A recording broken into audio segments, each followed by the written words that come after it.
Yeah, there's not a thing to me that's not the concern of the meditative mind. So I don't have it in any little place in my life right now. Not to call those places little, but I can't pick a compartment. Meditation has to be the way I speak to my son, my daughter, the way I practice relationship with my wife, the way I make music, the way I drive down the street, the way I walk through the store, the way I respond to an aggressive person on the street. Everything has to be meditative. Right. Hi, I'm Kate Urenda, and we're here at BTS Presents. Thank you for joining us. I'm here today with David Wright of Hidden Peak Tea House, and we're enjoying some delicious tea, and we're about to have an amazing conversation about the tea and what David's about. Sounds good. Sounds good. Let's do that. All right, so what are we enjoying here, David? This is a pure tea, which is the aged tea that's stored in bricks, oftentimes since the ancient days, and it can be aged like a vintage wine up to 100 years. This is one from the 1980s, made by senior tea masters in the Himalayan foothills of Southwest China. Very nice. And how did you get into tea? That's a great question. I wish I had an answer for you. I don't know. It just slowly infused into my life over so many years, it's hard to point. But there was a moment here in Santa Cruz where I was introduced to this Kung Fu style tea ritual with the pu'er tea involved, and that really might have been the super ignition moment. Right. It was around 1998. It was introduced by a good friend named Wayne. Very nice. And then how long have you had the tea house? The tea house currently we've had 7 years. 7 years? Yeah. Okay, very nice. Yeah. Nice. And so you want to explain a little bit about the ritual, what you usually discuss with people at the tea house, the process that you run them through? Well, if you have a question about it, definitely. Yeah. I don't know where to begin quite. I know. With the time we have here today, yeah. there's a lot that could be said, so any interest you have in it, I'm certainly... Sure. Yeah, I mean, I know that a lot of times you have to wash the tea, and you go through, certain steps. You want to explain that a little bit, why that's necessary? Oh, we talk about washing the tea. Yeah, it's something I already did before we started rolling here. We rinse these teas when they've been stored for a long time to clean them off and fresh them up. And it's something also akin to breathing wine in a decanter, where you let it oxidize a bit, oxygenate, and it starts coming to life and structuring itself to be very palatable. Not have much fight back attack, with like the astringent, bitter qualities teas can have and such. Yeah, and we're also symbolically with this practice, this very deep ritual from old times, with a lot encoded in it. You're washing away the cares and the worries also of the day, so you can really be here with your guest and, just drop in really. Yeah. Okay, so when people come into the tea house, what's the experience that you really want them to enjoy? Their own. Their own. You see, I don't want to preach that we're there for a reason, because I don't really feel that way. If there is a reason, it's to create a container. Yeah. I want it to be like a sanctuary and a place where folks could find something in themselves. If I remove enough distractions out of the space and create a certain device in the space itself, then I'm just offering space. And that's cool, because I have people come to me and they tell me what they got out. But it's not necessarily like I'm leading them to something, I don't think. Yeah. They found the tea house, they're going to find something in it. Absolutely. Yeah. And for those who haven't been to the tea house, it's gorgeous, absolutely gorgeous. It's beautiful, beautiful. Just recently we actually filmed a movie at the tea house, the Superhuman movie. So very familiar with that space and the energy of there. It's just, you can't deny it. It's you walk in, you're like, oh, how come more places don't feel like this? It's beautiful. Add to that a little bit. These teapots, when we use them, we don't wash them out. We let them stain. Like a cast iron skillet or a wok will make nicer food over time. These teapots, when you let them stain with the oils from the tea, they soak into the clay body because it's not glazed. Makes better and better tea. So as an analogy, I see the tea houses like that with humans. And the patina of what you feel in that room, it's palpable, nice human energy.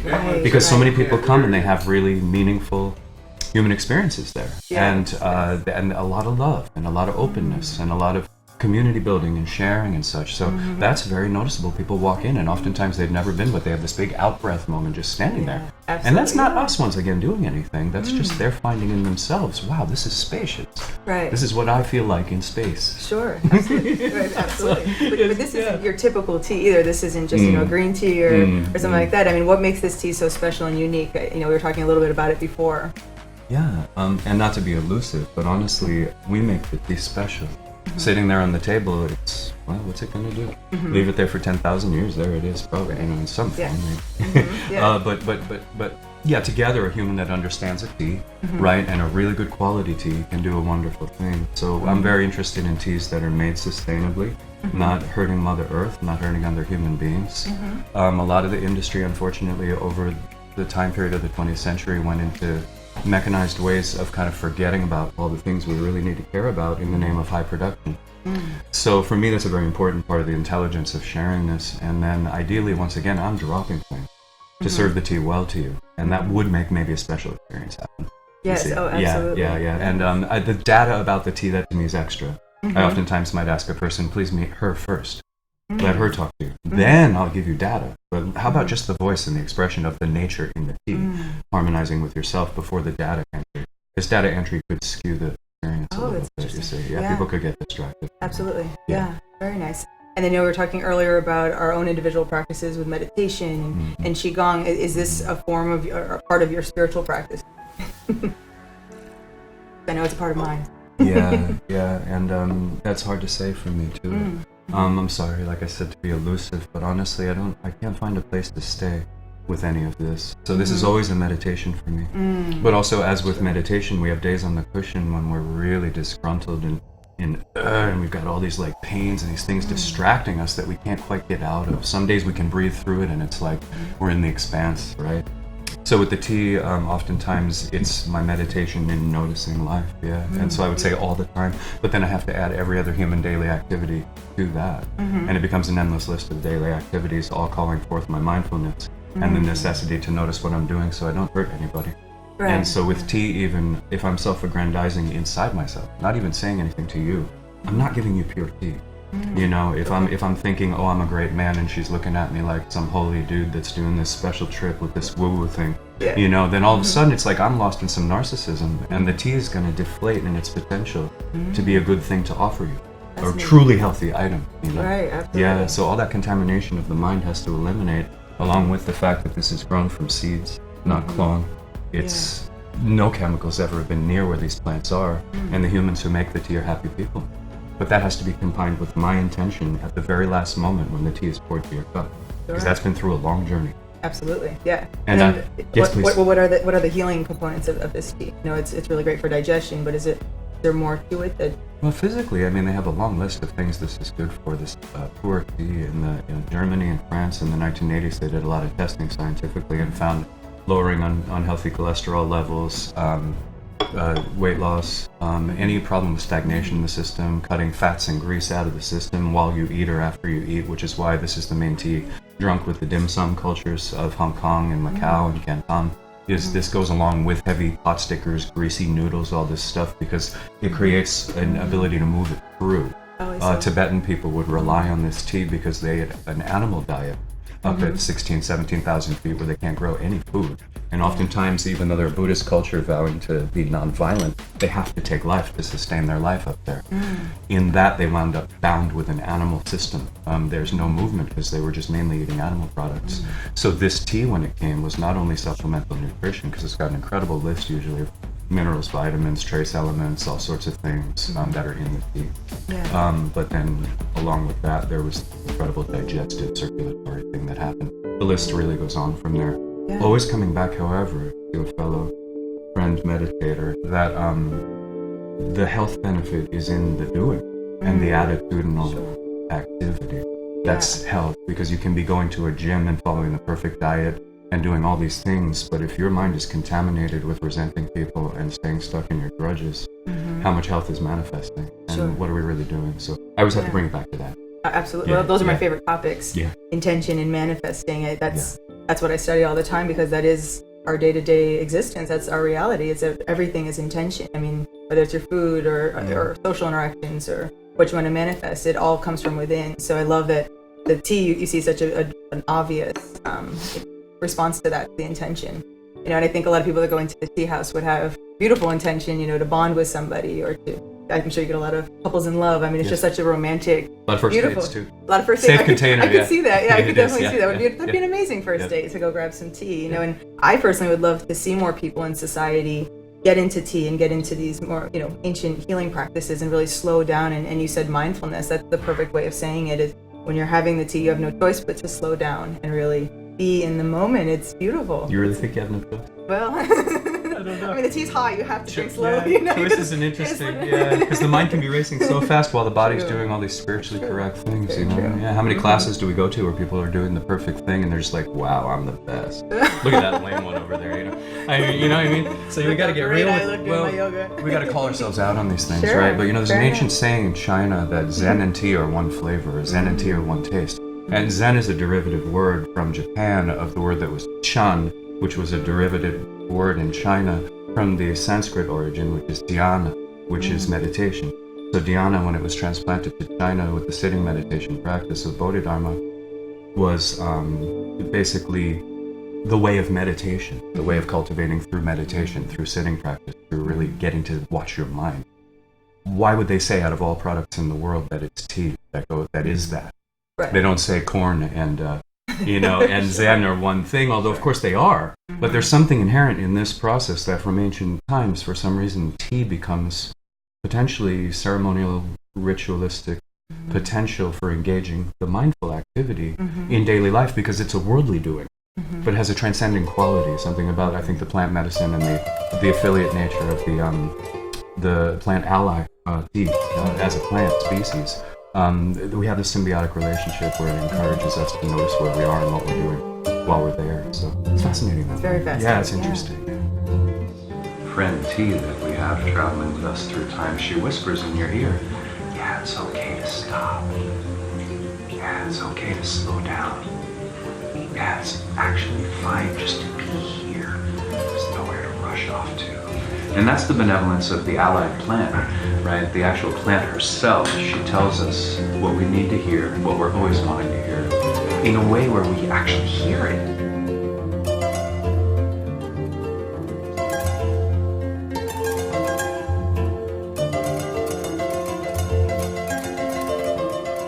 Very nice. Well, I'd like to go deeper into the energy, the intention, manifesting, all those topics. But first, we'll invite our other guests out here, David Rodriguez and Lisa Westby. So we'll be right back. Thank you so much.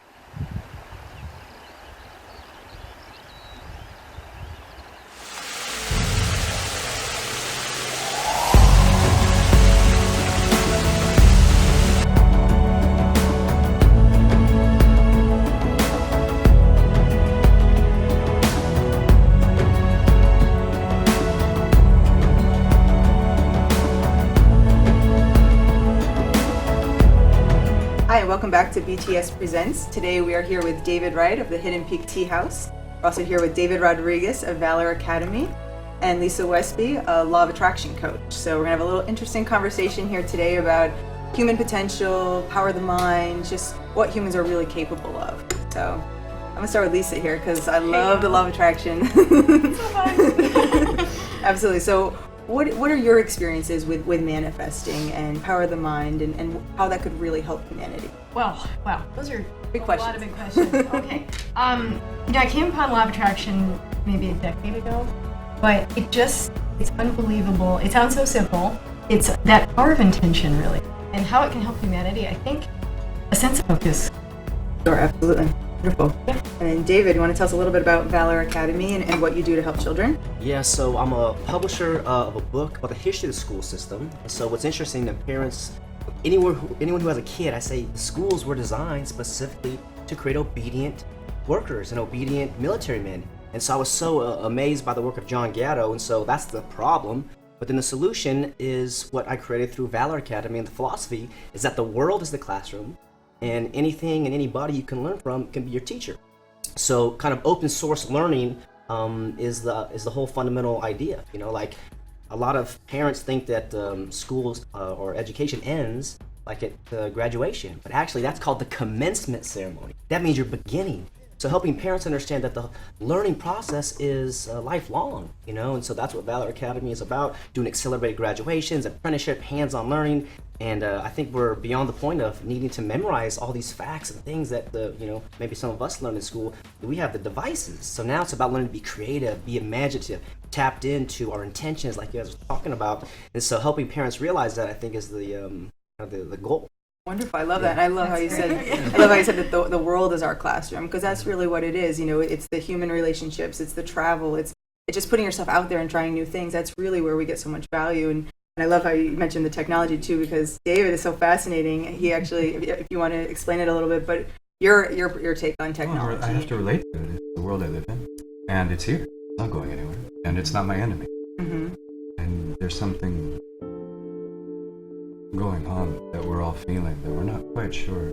Such a quick transformation of every way of going about daily life after hundreds of thousands of years of cultivating neural pathways and understandings and daily rituals that are all being thrown into the wastebasket in the name of one way, to let a machine lead you in your daily life.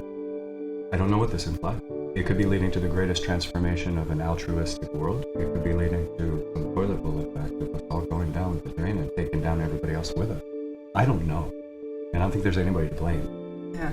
I've never, in my life, since I saw all of it coming early on and watching its approaching, I never have felt one intuitive knowing that I'm meant to participate. So I've never used a computer in my life, and I've never had a cell phone. And that's not a great thing. You know, people oftentimes think, oh, that's so amazing. You said that to me earlier. And like I said to you, well, I'm the way all humans have been throughout all of our evolution until 30 years ago. You know, I'm just doing that same old thing. I'm organic on the ground, walking around, seeing who I see, and just making the most of what I can. I'm not going outside of that sphere of immediacy.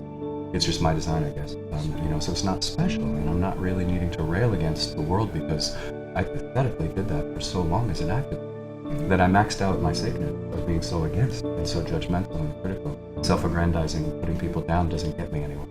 You're a narcissist. So at this point, I'm studying in a gentler way, and I don't have any conclusions to know. I'm just curious about what it means for my children's growth and all the beautiful creatures that are relying on us to do the right thing. So yeah, so it stands in that question mark for me, but I love the way he just framed his understanding of education, is because it's a very similar way that I see it. You know, is that, yeah, we're here with this is what's going on, but we can do something. You know, human beings are incredibly available and endlessly potential, and everybody is just, what is the little couple pops and things that makes a person open up and think, wow, this is about serving others, not about always getting something from me. You know, how do we see this change en masse? Very nice. There's my miniature take on the miniature take on technologies. You know, it's a long discussion.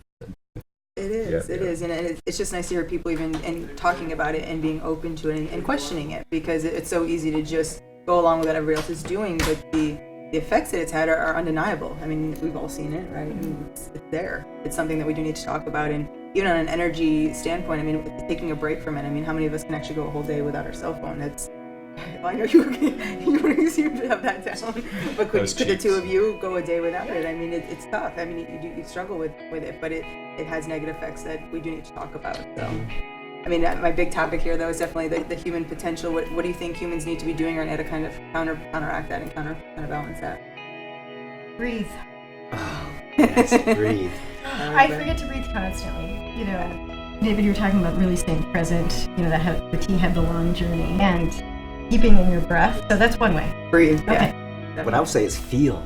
You know, like we're so desensitized to all this drama on TV and all the propaganda and the war machine, all these things. But actually, the real technology is us, right? If we can vibrate with love, vibrate with peace, we actually can put that out there. And so we are the technology. And so to feel what we feel and then to speak our truth. This is the thing I've realized in the last maybe 6 or 12 months. Like we see something's wrong or something's right or whatever our intuition tells us. But if we kind of hold that in because we don't want to offend people or we want to, hurt our parents' feelings or whatever, like we have to speak. We're not guaranteed tomorrow.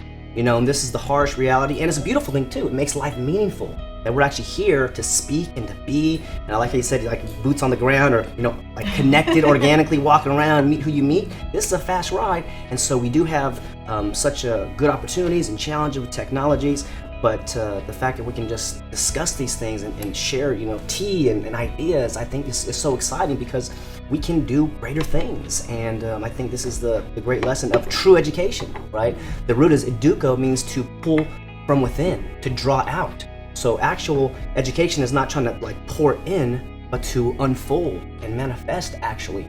And the other definition I have for education is what we do to ourselves to create a good life.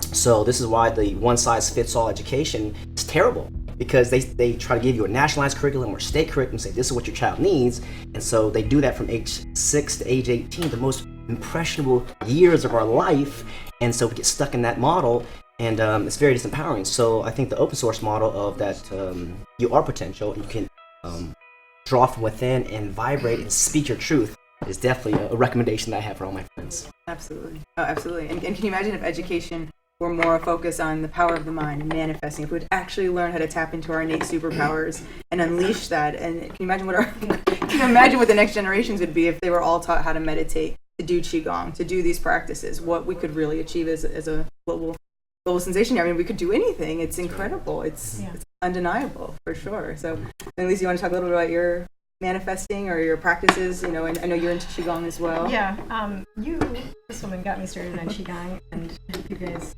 try it. It's I should go more. I know it's true. I know, it feels good, right, when you do it. Yeah, a lot of times there's moving meditation for me too. I took up surfing, and somehow that really connects me back to nature. Birthing is another thing I'm really committed to doing every day, where I'm connecting that energy back to earth, because I'm on the computer, I'm in marketing, I coach, I write things, do all this kind of stuff, and I'm finding a way to get connected to the earth. And you can feel that shift when you're either dunking yourself in the ocean. I think that's a good way to get back into the cycle, and then with barely see nature anymore. Right, just to clarify, you said earthing, so I've heard the term grounding is when you put your feet on earth or in the ground. Like simple. I love that now we're at the place where we're like, the earth, you could touch it. It's like, kind this of is what the important. world's come to now. It's like, you could breathe and you could touch the earth. Whoa. But that's essential. Yes. So. Yeah, and that's where humans are right now. We need to reconnect. That's what I do love about the tea ceremonies. It brings everyone into the moment. No one's at the tea house texting. I don't think you're even allowed to have cell phones there, is that We correct? don't allow Right. any digital. No, exactly. It's like the chaos stops, and you get to really be in that moment, and the conversations that happen are so much more rich and present, and you really can feel that. That's the beauty of it. So it is about reconnecting, and doing that in any way that resonates, whether that is getting into nature more, or doing a qigong practice, or breath work, or meditation. Any of those practices, that's where humans, I think, really need to put all their focus on right now, for sure. Yeah. What's the one that you think is most? For me, it's the qigong. Qigong and manifesting, and I even taught that on the show once. The manifesting qigong, and just adding movement to the power of the mind and your intention, and really understanding the mind-body interconnectedness, and just putting everything on what you want instead of everything on what you don't want. And that's happening so much in our society too. We put so much attention and focus on the things we don't actually want to manifest more of, therefore actually attracting more of them. So that switch too, I can't even imagine the potential of humanity if we just made that one shift of, I am focusing on what I don't want. Why don't I switch that to what I do want? Slow down and find my own personal practice and lifestyle. As David had mentioned, it really is a lifestyle, full embodiment of what resonates and what works for you. Would you say that's your super? Or what is your superpower? That's one of them. So many. This question's coming to both of you in a minute. Yeah, it's definitely the manifesting, because I've dedicated my whole life to that, and that's all I love studying, and it's such a playful thing, you get to really co-create and to do that, and to see the results. You're like, wait, I'm really powerful, and we all are, and we can, once you use that imagination and really learn to harness that, you're unstoppable. You can really see a lot of miracles and magic, and that's what I want for the whole world. So I know your book details. Yes. And then the movie. The Superhuman movie is all about that as well, just human potential, and really dedicating your life to experiencing that and really exploring what that is, in full. So, David, I know you got some superpowers. David have superpowers. I think it's just curiosity, and the great Socrates said, there's one thing I know, and that's that I know nothing.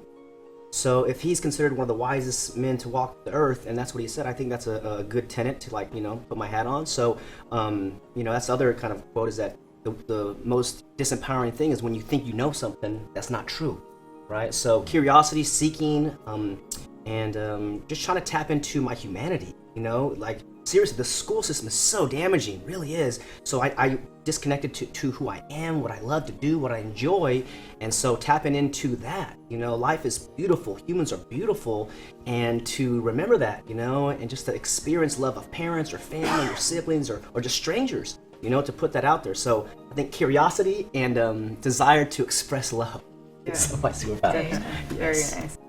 David, what would you say your superpowers are?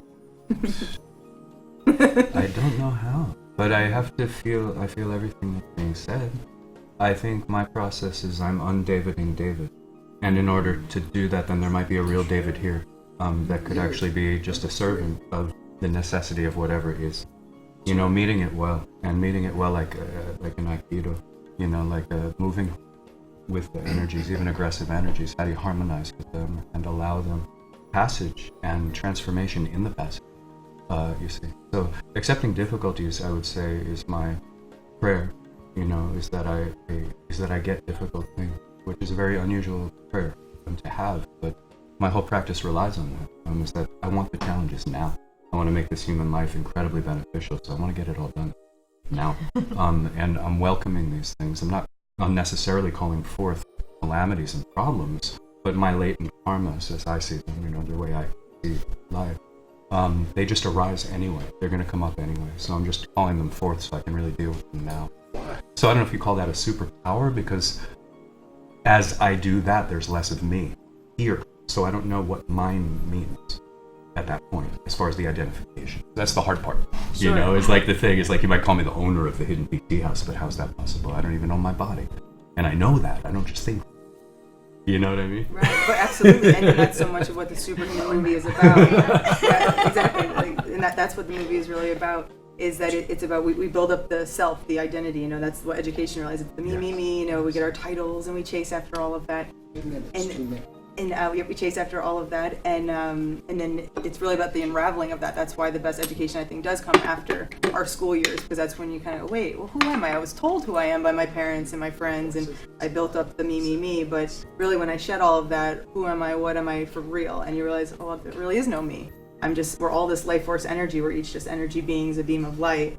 And how can we all just lift each other and make this a better world with just energy, frequency, and vibration? Really getting back into that truth. So it's beautiful. And that's one thing I would add to that. It's like I like to use the analogy of three women in a room, and when someone says David, I turn to the right. All of a sudden, I'm a son, because my mom just said my name. I turn to the left. All of a sudden, when someone said David, all of a sudden I became a husband, my wife, and I feel a tugging, and I look down, and I just became a dad.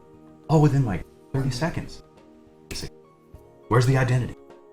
Right, exactly. It's appropriate to each one in its own way. Got to be clean. Let's do it well. Absolutely. Wonderful. Very nice. It was a great conversation. I wish more people were having these conversations and getting excited about our potential and where we can really go as human beings. It's an exciting time in a lot of ways too, because we are tapping into these innate powers and realizing, ooh, there's another way of living, and we talk a lot about that for sure. And we do too. So very nice. So thank you all for being here. Thanks for having us. Thanks for the tea. It was Yes, awesome. delicious. Thank you, David. It's wonderful. Very nice.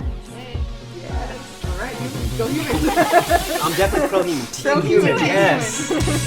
Very nice, guys. Thank you so much. Thank you so much. Thank you all very much for being here. Exciting. Yeah. Thanks for the tea. So good. So thank you all for being here and for joining us at BTS Presents.